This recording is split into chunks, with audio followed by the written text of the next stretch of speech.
12 days po na low carb meal idea, kaya kung ako sa'yo, save ko na to para 'pag nahihirapan ka pong mag-isip ng mga recipe, may babalikan ka po.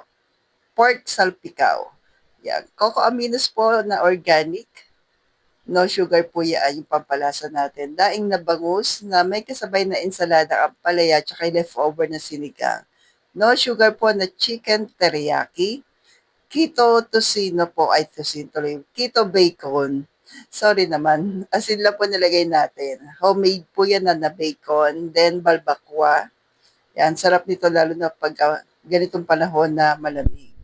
Then adobong puti, asin lang din po at paminta pampalasa. Pad krapaw. Then chicken inasal na no sugar po. Meron na rin ako niyang recipe. No added sugar na chicken tocino. Yan. Lagi po yan na no rice, no bread po na kinakain ko po. At adobong tahong with beef caldereta na leftover po. Para sa mga hindi naglo-low carb, pwede rin naman po ito. Ganitong mga klaseng food. Mas okay pa nga kasi mga natural po yung mga pampalasa. At sinigang na isda. Thank you and stay low carb.